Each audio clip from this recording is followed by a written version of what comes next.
இந்த ஹைகோர்ட் மகாராஜாங்கிறவர் ஒரு ரவுடி கும்பலின் தலைவனா செயல்பட்டு இருக்காரு.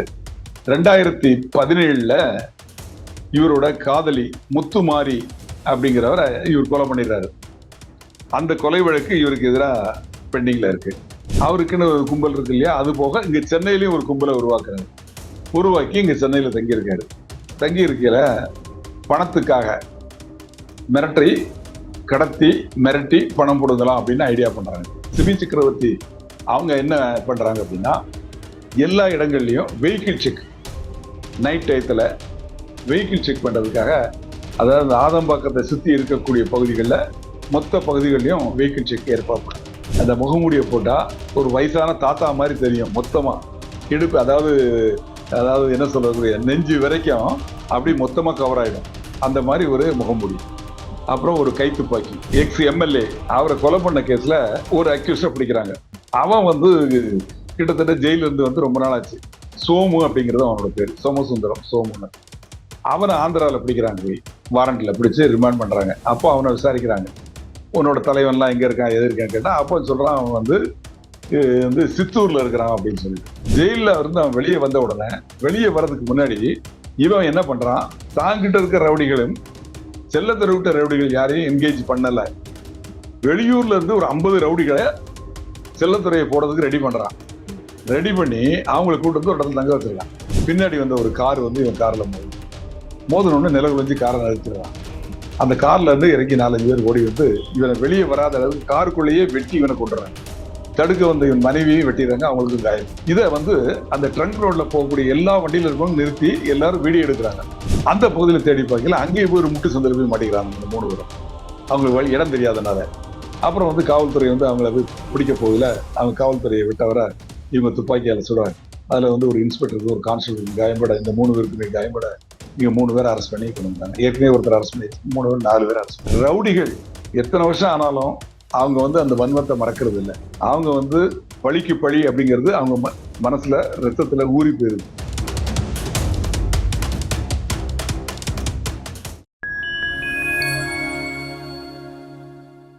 பாயிண்ட் டைம் வாய்ஸ் நேயர்களுக்கு வணக்கம். நான் உங்கள் சங்கீத் முகன். நம்ம சிறப்பு நிகழ்ச்சியில் நம்மோடு இணைந்திருக்கிறார் முன்னாள் காவல்துறை அதிகாரி, முன்னாள் ஏசிபி, மதிப்பிற்குரிய திரு ராஜாராம் அவர்கள். வணக்கம் சார். வணக்கம். தூத்துக்குடியில் கூலிப்படை கும்பலின் தலைவனாக அறியப்பட்ட ஹைகோர்ட் ராஜா அவர்கள் போலீசாரால் சுட்டு பிடிக்கப்பட்டிருக்கிறான். அது மட்டும் இல்லாம இங்க சென்னையில ஒரு நகைக்கடை வியாபாரியை ஒரு மிரட்டும் துணியில் இருந்ததை பார்த்து போலீசாரை அதை கண்டுபிடிச்சிருக்காங்க. முதல்ல இந்த ஹைகோர்ட் மகாராஜாவுக்கு எப்படி இந்த பேர் வந்துச்சு? அதாவது தூத்துக்குடி மாவட்டம் ஆறுமுகமங்கலம் அப்படின்னு ஒரு கிராமம் இருக்கு. அந்த கிராமத்துல சுடலை மாடன் சுவாமி அப்படின்னு சொல்லிட்டு ஒரு சாமி கோயில். அந்த சாமி அந்த பகுதியில் உள்ள மக்களால ஹைகோர்ட் மகாராஜா அப்படின்னு அந்த சாமியை அழைப்பாங்க. அந்த பேரை தான் இவருக்கு இவங்க பெற்றோர்கள் வச்சிருக்காங்க. அதனால இவரோட பேரே ஹைகோர்ட் மகாராஜா அப்படின்னு இருக்கிறது இவருடைய இயற்பெயர் தான். இவருக்கு எங்க பெற்றோர்கள் வைத்த பேர் தான். அந்த பேர் அந்த பகுதியில் இருக்கக்கூடிய ஒரு சுடலைமாடன் சுவாமிக்கு வைக்கப்பட்ட பேர் தான். அவரோட பேர் தான் இந்த ஹைகோர்ட் மகாராஜாங்கிறது. இந்த ஹைகோர்ட் மகாராஜாங்கிறவர் ஒரு ரவுடி கும்பலின் தலைவனா செயல்பட்டு இருக்காரு. 2017 இவரோட காதலி முத்துமாரி அப்படிங்கிறவரை இவர் கொலை பண்ணிடுறாரு. அந்த கொலை வழக்கு இவருக்கு எதிராக பெண்டிங்ல இருக்கு. இதுக்கு இடையில இவர் என்ன பண்றாரு, தனக்குன்னு ஒரு கும்பலை வச்சுக்கிட்டு கட்ட பஞ்சாயத்து பண்றது, ஆள் கடத்தல், மிரட்டுறது, இந்த மாதிரி வேலைகள் நிறைய பண்ணிட்டு இருக்காரு. கடந்த ஆண்டுல ஒரு கொலை முயற்சி வழக்குல இவர் கைது செய்யப்படுறாரு. கைது செய்யப்பட்டு இவரை நீதிமன்றத்துக்காக அழைச்சிட்டு போறாங்க காவல்துறையினர். அப்போ மிளகா பொடியை காவல்துறை மேல தூவிட்டு தப்பிச்சு ஓடிடுறாரு. இவரோட எய்ம் என்னன்னா தப்பிக்கணும். அந்த தப்பிக்கிறதுக்கு ஒரு வழி, காவல்துறை மேல மிளகா பொடி தூவினா அவங்களுக்கு கண்ணெல்லாம் கத்திக்கிட்டு இருப்பாங்க, அந்த நேரத்துல போயிடணும் அப்படிங்கிற ஒரு டெக்னிக். அதை பயன்படுத்தி தப்பிச்சு போயிருக்காரு. அதுக்கப்புறம் கடந்த ஆண்டுல இவர் இன்னொரு வழக்குலையும் சம்பந்தப்பட்டிருக்காரு. சூர்யா அப்படின்னு ஒரு லேடி. அவங்க யாரு அப்படின்னா, அவங்க வீட்டுக்காரர் ஒரு ஐஏஎஸ் ஆபீசர், குஜராத் மாநிலத்துல ஐஏஎஸ் ஆபீசரா பணிபுரிஞ்சிட்டு இருக்காரு. அவரோட மனைவி தான் சூர்யா. அந்த சூர்யாவுக்கும் இவருக்கும் பழக்கமாகுது. பழக்கமானதுக்கு அப்புறம் அந்த சூர்யா அவங்க சொன்ன ஐடியாவின் பேர்ல இவர் என்ன பண்றாரு, மதுரையில ஒரு 16 வயது மாணவனை கடத்திடுறாங்க. கடத்தி வச்சுக்கிட்டு 2 கோடி ரூபாய் பணம் கேட்கறாங்க. பணம் கேட்டு மிரட்டுறாங்க. அப்புறம் காவல்துறையில் கம்ப்ளைண்ட் ஆகி இவரை கைது பண்ணிடுறாங்க. ஜூலை மாசம் கடந்த ஆண்டு 2024 ஜூலைல இவர் கைது செய்யப்பட்டு ஜெயில இருக்கிறாரு. ஜெயில இருந்து சமீபத்தில் தான் வெளியே வந்திருக்காரு. இதுக்கு இடையில அந்த சூர்யா அவங்க வந்து திருப்பி குஜராத்துக்கு போயிட்டு இந்த மாதிரி வழக்குகள் பிரச்சனைகள்லாம் ஆனதுனால தற்கொலை பண்ணி இறந்து போனாங்க. அதுக்கப்புறம் இவர் இந்த வழக்குல போயிட்டு வெளியே வந்ததுக்கு அப்புறமா அவங்க ஊர்ல இருந்து சென்னை பக்கமா வந்துடுறாரு. சென்னையில வந்து இங்க அவரோட முகாமை மாத்திடுறாரு. அவருக்குன்னு ஒரு கும்பல் இருக்கு இல்லையா, அது போக இங்க சென்னையிலயும் ஒரு கும்பலை உருவாக்குறாரு. உருவாக்கி இங்க சென்னையில தங்கி இருக்காரு. தங்கி இருக்கையில பணத்துக்காக மிரட்டி கடத்தி மிரட்டி பணம் கொடுக்கலாம் அப்படின்னு ஐடியா பண்றாங்க. அதன்படி சென்னை ஆதம்பாக்கம் பகுதியில நகை கடை வச்சிருக்க ஒருத்தரை அவரோட பையனை கடத்தி மிரட்டணும், இல்லைன்னா கொலை பண்ணிடணும், பணம் கொடுக்கலன்னா கொலை பண்ணிடணும் அப்படின்னு சொல்லிட்டு திட்டம் போடுறாரு. இந்த திட்டம் வந்து எப்படியோ வெளியே கசிஞ்சிருக்கு. வெளியே கசிஞ்சு காவல்துறைக்கு இந்த தகவல் தெரியும். சென்னை கமிஷனர் திரு அருண் IPS அவங்களுக்கு இந்த இன்ஃபர்மேஷன் கிடைக்கும். உடனே அவங்க என்ன பண்றாங்க, இந்த கும்பலை பிடிக்கிறதுக்கு, அதாவது இந்த கடத்தல் கொலையை தடுப்பதற்கும் இந்த கும்பலை பிடிப்பதற்கும், இந்த ஹைகோர்ட் மகாராஜா கும்பலை பிடிப்பதற்கும் சவுத் ஜாயிண்ட் கமிஷனர் JC திரு சிபி சக்கரவர்த்தி அவங்க கிட்ட பொறுப்பு ஒப்படைக்கிறார். அவங்க சிபி சக்கரவர்த்தி அவங்க என்ன பண்றாங்க அப்படின்னா, எல்லா இடங்கள்லயும் வெஹிக்கிள் செக், நைட் டயத்துல வெஹிக்கிள் செக் பண்றதுக்காக, அதாவது ஆதம்பாக்கத்தை சுத்தி இருக்கக்கூடிய பகுதிகளில் மொத்த பகுதிகளிலும் வெஹிக்கிள் செக் ஏற்பாடு பண்றாங்க. அப்போ வெஹிக்கிள் செக்ல ஒரு 3 பேர் மாட்டுறாங்க. அந்த 3 பேரும் வந்து எந்த இடத்துல மாட்டுறாங்கன்னா, வேளச்சேரி தரமணி அந்த இணைப்பு சாலையில வெஹிக்கிள் செக் பண்றப்போ 3 பேர் மாட்டுறாங்க. ஒருத்தர் வந்து தூத்துக்குடி தாளமுத்து நகரை சேர்ந்த வினோத், வயசு 27, மணலியை சேர்ந்த பாலமுருகன், வயசு 23, மாதவரத்தை சேர்ந்த சுரேஷ், வயசு 35. இந்த 3 பேரும் கிடைக்கிறாங்க. இந்த 3 பேரையும் வந்து விசாரிக்கிறாங்க. கூட்டு போய் வச்சு தனித்தனியா விசாரிக்கையில ஒவ்வொருத்தரும் வாக்குமூலம் கொடுக்குறாங்க. அப்ப இவங்களுக்கு கிடைச்ச தகவல் உண்மைதான், ஹைகோர்ட் ராஜா தான் இவங்களோட தலைவன், அவன் வந்து இந்த மாதிரி ஒரு திட்டமிட்டு இருக்கிறது தெரிய வருது. இருந்தாலும் இவங்களுக்கு வந்து அந்த ஹைகோர்ட் மகாராஜா எந்த இடத்துல இருக்கிறான் அப்படிங்கிற விஷயங்கள் வந்து இந்த 3 பேருக்குமே தெரியல. அப்போ ஆமா, இவங்களோட கொடுத்த தகவலின் பேர்ல வேற கூட்டாளிகள் யாரெல்லாம் அப்படிங்கிறதுல கார்த்திக் அப்படிங்கிறவன 2 நாளைக்கு முன்னாடி பிடிக்கிறாங்க. அவனும் இவங்களோட கூட்டாளி, ஹைகோர்ட் மகாராஜாவோட நெருக்கமான அந்த கூட்டத்துல ஒருத்தன். அவனை பிடிச்சி முறைப்படி விசாரிக்கிறாங்க. விசாரிக்கிறப்போ அவன் சொல்றான், கிண்டியில வந்து தங்கி இருக்கிறான் ஹைகோர்ட் மகாராஜா அப்படின்னு சொல்றான். அவன் கொடுத்த தகவலின் பேரில காவல்துறை வந்து ஹைகோர்ட் மகாராஜாவை கிண்டியில வச்சு கைது பண்ணிடுறாங்க. அவன் தங்கி இருந்த மறைவிடத்துல கைது பண்ணி அவனை விசாரிக்கிறாங்க. விசாரிக்கிறப்போ அவன் ஒத்துக்கிறான், இந்த மாதிரி வந்து நகை கடைக்காரரோட மகனை கடத்தி கொலை பண்றதுக்கு நாங்க திட்டம் போடுறது உண்மைதான் அப்படின்னு சொல்றான். அப்போ அவனை கேட்கறாங்க, ஆயுதங்கள்லாம் எங்க வச்சிருக்க அப்படின்னு அவன் கேட்டு வாக்குமூலம் பதிவு. அப்ப என்ன சொல்றான், ரேஸ் கோர்ஸ், கிண்டி ரேஸ் கோர்ஸ் பக்கத்துல ஒரு இடத்துல மறைச்சு வச்சிருக்கேன் அப்படின்னு சொல்லி, அப்ப எடுத்துதா அப்படின்னு கூட்டு போறாங்க. அப்ப கூட்டு போய் மறைச்சு வச்சிருக்கக்கூடிய ஒரு முகமூடி, அந்த முகமூடியை போட்டா ஒரு வயசான தாத்தா மாதிரி தெரியும், மொத்தமா இடுப்பு, அதாவது என்ன சொல்லக்கூடிய நெஞ்சு வரைக்கும் அப்படி மொத்தமா கவர் ஆயிடும், அந்த மாதிரி ஒரு முகமூடி. அப்புறம் ஒரு கைத்துப்பாக்கி, கத்தி, இதெல்லாம் வந்து அவன் வந்து எடுத்து கொடுக்குற மாதிரி நடிக்கிறான்.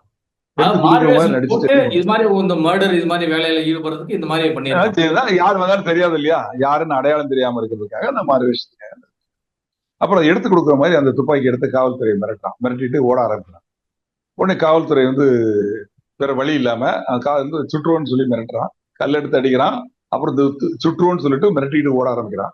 இப்போ அந்த பிடிச்சவனை தப்பிச்சிடக்கூடாது, நம்மளை சுற்றக்கூடாது அப்படிங்கிறதுக்காக SI வந்து அவனை சுடுறாரு. சுட்டதுல காயம்பட்டு கீழே விழுந்துடுறான். அப்புறம் அவனை அரெஸ்ட் பண்ணி கொண்டு வந்து அவனை ரிமாண்ட் பண்ணிட்டாங்க. இதுல இருந்து என்ன தெரிய வருது அப்படின்னா, இந்த ரவுடி கும்பல் ரவுடித்தனம் மட்டும் இல்ல, இவங்க எல்லாமே பண்றாங்க. 307 பண்றாங்க, கடத்தல் பண்றாங்க, ஆயுதங்கள் வச்சிருக்காங்க. அதாவது வந்து ஒரு தூத்துக்குடி மாவட்டத்தை சேர்ந்த ஒரு கும்பல் அப்படியே மூவ் ஆகி இப்ப எங்க வந்திருக்காங்க, சென்னைக்கு வந்திருக்காங்க. ஆக இந்த கொள்ளை கும்பல் இந்த கூலிப்படை இவங்க வந்து இந்த இடத்தை சேர்ந்தவங்க, இவங்களோட ஏரியா ஆஃப் ஆபரேஷன் தூத்துக்குடி தான், தென் மாவட்டங்கள் தான் அப்படின்னு நினைக்க முடியாது. இவங்க வந்து எல்லா இடங்களையும் ஆப்ரேட் பண்றாங்க. ரவுடிகளுக்கு இதுதான் இடம் அப்படிங்கிறது இல்ல. ஒரு சின்ன உதாரணம் சொல்றேன். Okay sir. இப்போ இவன் தூத்துக்குடியை சேர்ந்தவன், இவன் சென்னையில மாட்டியிருக்கான். சேரா அப்படின்னு சொல்லிட்டு ஒரு ரவுடி, பழைய காலத்து ரவுடி, இப்ப கிட்டத்தட்ட 60 வயசு மேலாச்சு. ஆமா சார். அங்க இருந்து இப்ப கூட போய் அவரு வீட்டுக்குள்ளேயே வந்து ரொம்ப வருஷமா அடைபட்டு இருந்ததை வந்து போலீசார் கண்டுபிடிச்சு பிடிச்சிருக்காங்க அவரு. ஆமா, அவர் வந்து இங்க இருந்து நான் திருந்தி வாழ்றேன் அப்படின்னு சொல்லிட்டு மதுரைக்கு போயிட்டாரு. அவர் பேர்ல சமீப காலங்கள்ல எந்த வழக்கும் கிடையாது. ஆனால் பழைய வழக்குகள் நம்ம பெண்டிங் இருக்கு, 15 வழக்கு. இவர் வந்து அந்த வழக்குகள்ல முடிக்கணும் அப்படிங்கிறதுக்காக வாரண்ட் எல்லாம் இருக்கு. அதுக்காக தேடி அங்க போனா அவர் அந்த ஊர்ல இல்ல. கடைசியில எங்க இருக்காரு ஏதுங்கிறத விசாரிக்கிறாங்க. அப்போ வந்து அவரோட கூட்டாளி ஒருத்தர், அவர் வந்து எஸ்ஏ பாலன்னு, சாரி, ஒரு எம்கே பாலன், எக்ஸ் எம்எல்ஏ, அவரை கொலை பண்ண கேஸ்ல ஒரு அக்யூஸ்ட பிடிக்கிறாங்க. அந்த அக்யூஸ்ட் வாரண்ட் இருக்கு. அவன் வந்து கிட்டத்தட்ட ஜெயில இருந்து வந்து ரொம்ப நாள் ஆச்சு. சோமு அப்படிங்கிறது அவனோட பேரு, சோமசுந்தரம், சோமுன்னு. அவனை ஆந்திரால பிடிக்கிறாங்க, போய் வாரண்ட்ல பிடிச்சு ரிமாண்ட் பண்றாங்க. அப்போ அவனை விசாரிக்கிறாங்க, உன்னோட தலைவன் எல்லாம் எங்க இருக்கான் எது இருக்கான்னு கேட்டா, அப்போ சொல்றான் அவன் வந்து சித்தூர்ல இருக்கிறான் அப்படின்னு சொல்லிட்டு. அவன் கொடுத்த தகவலுக்கு பேர்ல போய் சித்தூர்ல, ஆந்திரா மாநிலம் சித்தூர்ல போய் சேராவை பிடிக்கிறாங்க. இந்த சேராவுக்கு எதிரா அந்த காலத்துல இருந்த பெரிய ரவுடி யாருன்னா வெள்ளை ரவி. அந்த வெள்ளை ரவி சென்னையில இருந்து வெளியூர் போயிட்டான், திருந்தி போயிட்டுன்னு சொல்லிட்டு கர்நாடக மாநிலத்துல போய் ரைச்சூர் அப்படிங்கிற பகுதியில போய் அங்க வந்து விவசாயம் பண்ணிட்டு வீடு எல்லாம் கட்டிட்டு அங்க இருந்தான். ஆனா அங்க இருந்து அப்பப்போ அங்க வந்து ஏதாவது பண்ணிட்டு போவான். அத மாதிரி வந்து அவன் பண்ணிட்டு போகலதான் ஒரு வாட்டி அவனை அங்க போய் எங்க போய் பிடிச்சாங்கன்னா ரைச்சூர்ல போய் பிடிச்சாங்க, கர்நாடக மாநிலம். ஆமா. அது போக இப்ப சமீபத்துல ஒரு ஆண்டுக்கு முன்னால முத்து சரவணன், சண்டே சதீஷ்னு 2 பேரை என்கவுண்டர்ல கொண்டாங்க. அந்த 2 பேரும் ஒரு சேனல் இருக்கிற ஒரு இடத்துல வந்து வேற ஒரு சேனல்ல நான் பணியாற்றிய போது எனக்கு வந்து இந்த நேர்காணல் கொடுத்துருந்தீங்க சார். இந்த சண்டே சீரிஸ் யாரு, முத்து சரவணன் யாரு, ஒரு சின்ன பசங்க நம்ம பேசியிருக்கோம். அந்த முத்து சரவணன் வந்து நான் வந்து கீழ்ப்பாக்கம் ஏசியா இருந்தப்போ அங்க கீழ்ப்பாக்கம் லிமிட்ல இருக்க பச்சை பாஸ் காலேஜ்ல அந்த ஸ்டூடெண்ட் தலைவரா இருந்தான், ரூட்டு தலையா இருந்து அப்புறம் ரவுடி ஆகி அப்புறம் போலீஸால சுட்டு கொல்லப்பட்டான். அவங்க 2 பேரையும் போலீஸ் பிடிக்க போகல. அவங்க எங்க இருந்தாங்க அப்படின்னா டெல்லியில இருந்தாங்க.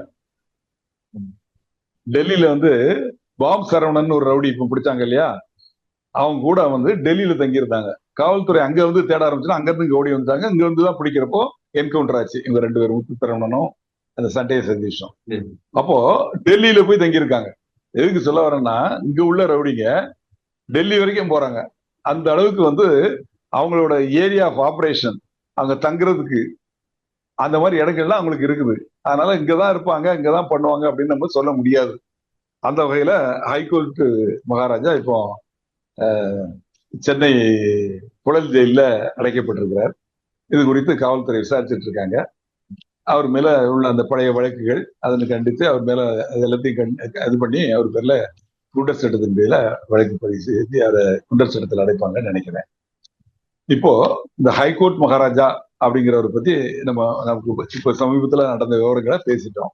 இன்னும் அடுத்ததாக வந்து சார், அந்த கஞ்சா வழக்கில் கைதான மனோஜ்குமார் வந்து தொடர்ந்து அவரை வந்து போலீஸ் ஸ்டேஷன்ல வந்து கையெழுத்து போட சொல்லி கோர்ட் வந்து உத்தரவிட்டு இருந்தது. அதன் காரணமா தொடர்ந்து அவரும் வந்து போலீஸ் ஸ்டேஷன்ல வந்து கையெழுத்து போட்டு போயிட்டு இருந்தாரு.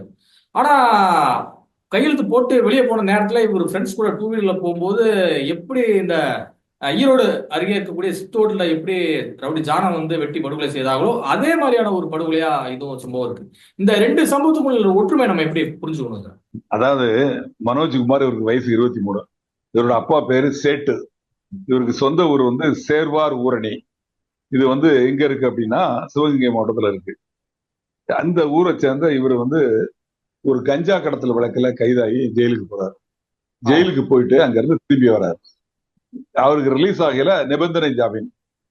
காரைக்குடியில உள்ள வடக்கு காவல் நிலையத்துல கையெழுத்து போடணும் அப்படின்னு சொல்லிட்டு அது கையெழுத்து போடுறதுக்காக தன்னோட நண்பர்கள் கார்த்திக், சபீக் 2 பேரையும் கூப்பிட்டுக்கிட்டு 2 2 வீலர்ல 3 பேரும் வராங்க.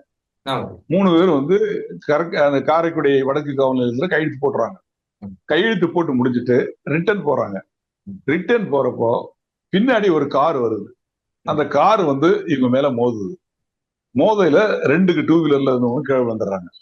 கீழே விழுந்த உடனே கார்ல இருந்து 4 பேரு கத்தி, அருவா, வாள் இதை எடுத்துட்டு இவங்களை வெட்ட வராங்க. இதுல உஷாரான அந்த மனோஜ்குமார் எஸ்கேப் ஆகி ஓட ஆரம்பிக்கும்.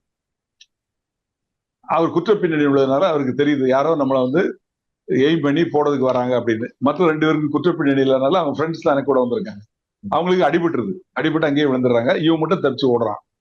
ஓடினதுக்கு அப்புறம் இவனை விரட்டுறாங்க. இந்த சம்பவம் நடந்த இடம் எங்கன்னா வண்டியை வச்சு இடிச்சது வந்து டிடி நகர் அப்படிங்கிற இடத்துல 5வது தெரு. டிடி நகர்ல 5வது தெருல இது நடக்குது. அப்புறம் அவர் ஓடுறான். அந்த கார்ல வந்தவங்க அவங்களை துரத்துறாங்க. இறங்கி துரத்தி கொண்டு போய் புது பஸ் ஸ்டாண்டு 100 ரோடு அந்த இடத்துல வச்சு மாட்டிக்கிறான். இந்த இடத்துல வச்சு அவனை வெட்டி கொண்டுடுறாங்க. ஸ்பாட்லயே அவுட். அப்புறம் அந்த கார்ல ஏறி அவங்க தப்பிச்சு போயிடுறாங்க. சார், மக்கள் காவல்துறைக்கு தகவல் நடமாட்டம் கிடைச்சு ஒரு பகுதியில வந்து வெட்டியிருக்காங்கன்னா, இப்ப சட்டம் ஒழுங்கு என்ன மாதிரி சார் அந்த இடத்துல இருக்குன்னு எடுத்துக்கலாம்? அதாவது காவல் நிலையத்துக்கு கொஞ்சம் தூரத்திலே தான் அது. இந்த சம்பவம் நடந்தது வந்து முதல்ல டிடி நகர் இருக்கு இல்லையா, அந்த 5வது தெருங்கிறது காவல் நிலையத்திலிருந்து கொஞ்சம் தூரம் தான். அவங்க எதிர்பார்த்து காத்துட்டு இருந்திருக்காங்க. காத்துட்டு இருந்து அவங்க விரட்டி அங்க போய் வண்டியில இடிச்சிருக்காங்க. இடிச்சு கீழே வந்ததுக்கு அப்புறம் இது நடந்திருக்குது. இந்த இறந்து போன இடமும் ஜன நடமாட்டம் அதிகம் இருக்கக்கூடிய இடம். அதே மாதிரி இவங்க இடிச்ச இடமும் ஜன நடமாட்டம் அதிகம் இருக்கக்கூடிய இடம். ஆனால் யாரும் தடுக்க வரல, யாரும் என்னன்னு கேட்கல. அவங்கவுங்க பயந்து அவங்க வேலையை பார்த்துட்டு ஓடிட்டே இருக்காங்க. இதுதான் நடந்த சம்பவம். இதுல வந்து அவரை வந்து காவல்துறை வந்து அப்புறம் இறந்து போனவரோட பாடியை எடுத்து போஸ்ட்மார்ட்டத்துக்கு அனுப்புறாங்க. அந்த 2 பையங்களையும் கூட்டு விசாரிக்கிறாங்க. விசாரிச்சதுக்கு அப்புறம் என்ன ஏதுன்னு தெரிஞ்சு அதுக்கப்புறம் என்ன பண்றாங்க, இந்த வந்த கார், இந்த வண்டி நம்பர் இதை வச்சு சேஸ் பண்ண ஆரம்பிக்கிறாங்க. சேஸ் பண்ணி தேடி பார்க்கல அங்க வந்து ஒரு இடத்துல ஒரு காட்டு பகுதியில இந்த வண்டி நிக்குது. அந்த சிரா வயல் அப்படிங்கிற ஒரு ஊர் பக்கத்துல காட்டு பகுதியில நிக்குது தனியா. அந்த காரை போய் சர்ச் பண்ணி பாக்குறாங்க. பார்த்தா 2 வாள் இருக்கு. இந்த வழக்குல சம்பந்தப்பட்ட வாள். அந்த வாழை கைப்பற்றாங்க. அப்ப ஓடினவங்க வந்து இந்த காட்டு பகுதியில தான் இருக்கணும் அப்படின்னு சொல்லிட்டு காவல்துறை ஃபுல் ஸ்ட்ரென்த்தோட வந்து இந்த காட்டு பகுதியில இறங்கி தேடுறாங்க. தேடி 3 பேரை கைது பண்றாங்க. அந்த 3 பேர் யாரெல்லாம்னா குருபாண்டின்னு ஒருத்தர், விக்னேஷ்னு ஒருத்தர், சக்திவேல்னு ஒருத்தர். இந்த 3 பேரையும் கைது பண்ணி விசாரிக்கிறாங்க.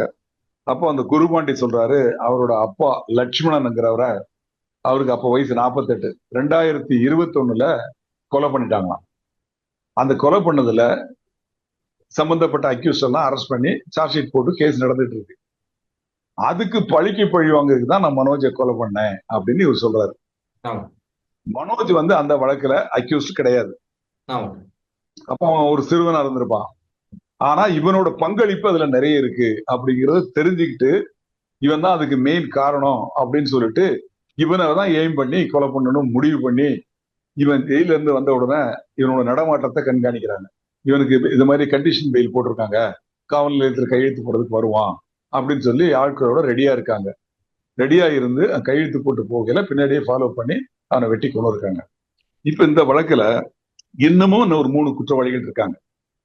அந்த 3 குற்றவாளிகளை காவல்துறை வந்து தனிப்படை அமைச்சு மதுரை, ராமநாதபுரம், சிவகங்கை மாவட்டங்களுக்கு அனுப்பிச்சு தேடிட்டு இருக்காங்க. அவங்களையும் இன்னைக்கு கூடிய சீக்கிரத்துல கைது பண்ணிடுவாங்க.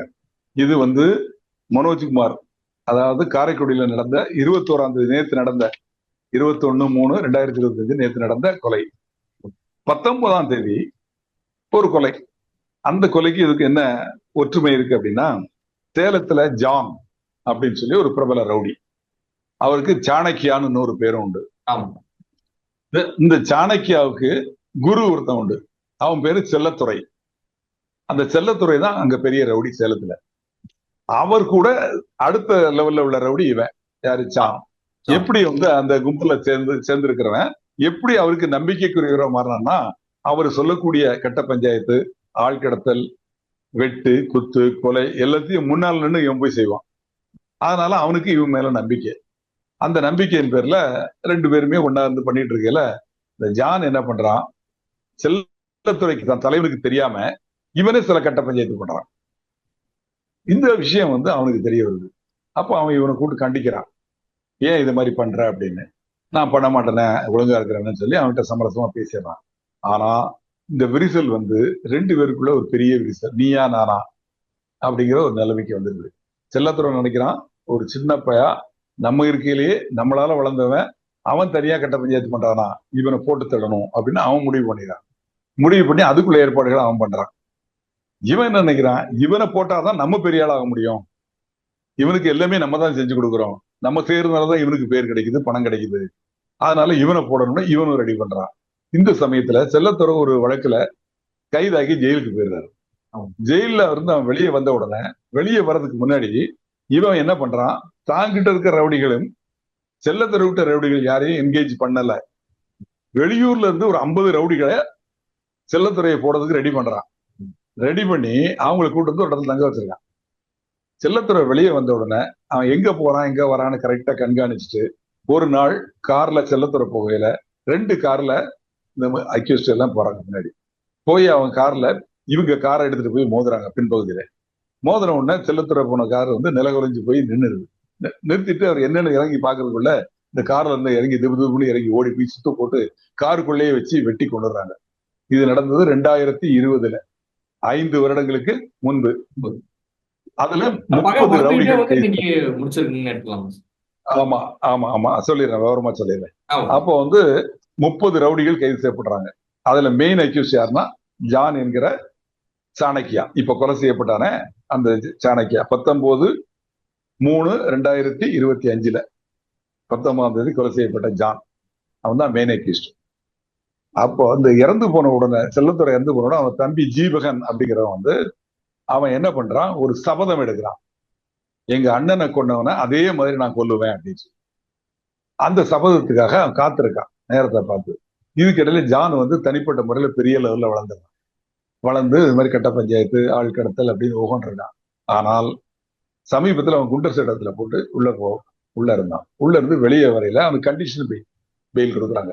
அன்னதானப்பட்டி காவல் நிலையத்துல கையெழுத்து போடணும். இந்த ஊர்ல நமக்கு எதிரிகள் ஜாஸ்தியா இருக்காங்க அப்படின்னு சொல்லிட்டு இங்க இருந்து திருப்பூருக்கு அவனோட இருப்பிடத்தை ஷிஃப்ட் பண்ணிடுறான்.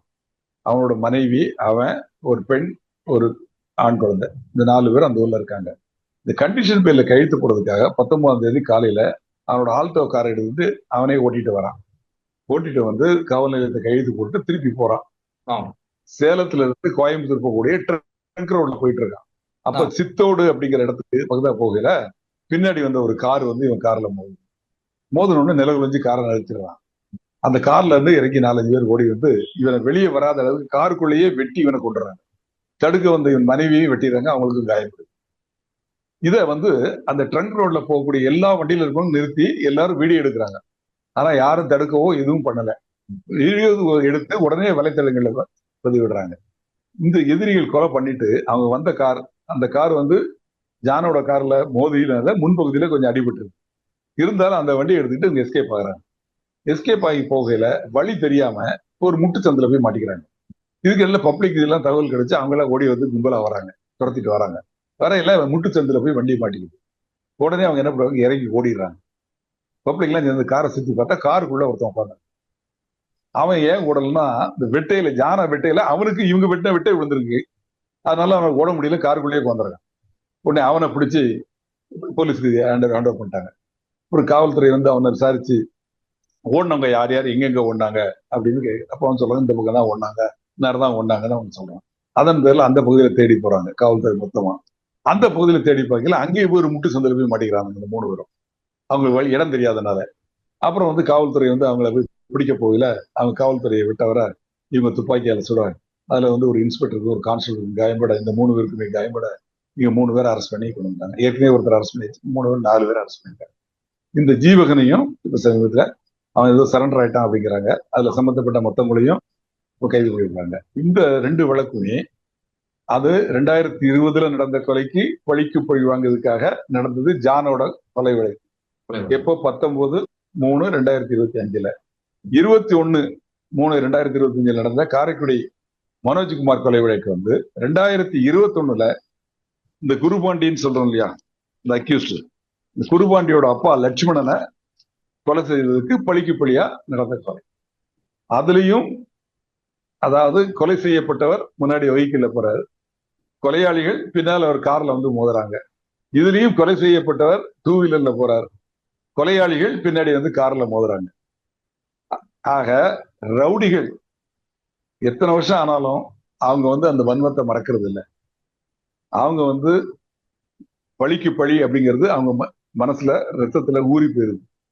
கெச்சு போட்டா அதனால விடக்கூடாது அப்படிங்கிற உறுதியா இருக்காங்க எடுத்துக்கலாம் ரவுடிகள். ஆமா, இல்ல 5 ஆண்டுகள் 4 ஆண்டுகள் கழிச்சும் கூட இன்னும் அந்த வன்மத்தோட இருக்கிறாங்க பாருங்க, கொலை வன்மத்தோட இருக்கிறாங்க.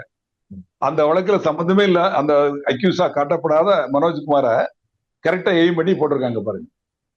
காவல்துறை இப்போ டிஜிபி உத்தரவு கொடுத்திருக்காங்க, ரவுடிகளை கண்காணிக்கணும், ரவுடிகளை பிடிக்க போயில துப்பாக்கி எடுத்துட்டு போகணும், அட்டாக் பண்ண வந்தாங்கன்னா அவங்க சுட்டு பிடிங்க அப்படின்னு சொல்லியிருக்காங்க. முதலமைச்சர் சட்டசபையில சொல்லியிருக்காங்க, ரவுடிகளின் கூட்டம் ஒடுக்கப்படும் அப்படின்னு. காவல்துறை மேல மக்கள் நம்பிக்கை வைங்க. தவறு செய்யறவங்க இருக்கிறாங்க. இது மாதிரி சம்பவங்கள் நடக்கலன்னு நான் சொல்லல, சம்பவங்கள் நடக்குது. அந்த சம்பவங்கள் தடுக்கப்படணும். குற்றங்கள், அதாவது கொலை நடந்ததுக்கு அப்புறம் அவங்களை கைது பண்றது பெருசல்ல, அதுக்கு முன்னாடியே யாருக்கு யாருக்கும் பகை இருக்கு, யாருக்கு யாருக்கு பிரச்சனை இருக்கு அப்படிங்கிறத காவல்துறை உளவுத்துறை மூலமா அறிஞ்சு அவங்க மேல வழக்கு, ஏற்கனவே இருக்கக்கூடிய வழக்குகள்ல நீதிமன்றத்துல சாட்சிகளை ஆஜர்படுத்தி நீதிமன்றம் மூலமா தண்டனை வாங்கி கொடுத்து அவங்கள நிரந்தரமா ஜெயில வைக்கிறதுக்கு ஏற்பாடு பண்ணுவீங்கன்னு நம்புறேன். ஏன்னா நம்ம தமிழ்நாட்டோட காவல்துறை உலகத்திலே 2வது காவல்துறை, ஸ்காட்லாந்து யார்டுக்கு அடுத்தது அளவில் உள்ளக்கூடிய காவல்துறை. அவங்க நிச்சயமா பண்ணுவாங்க அப்படின்னு நம்புறேன். இதுவரை உங்கள் பல்வேறு கதை உங்களுக்கு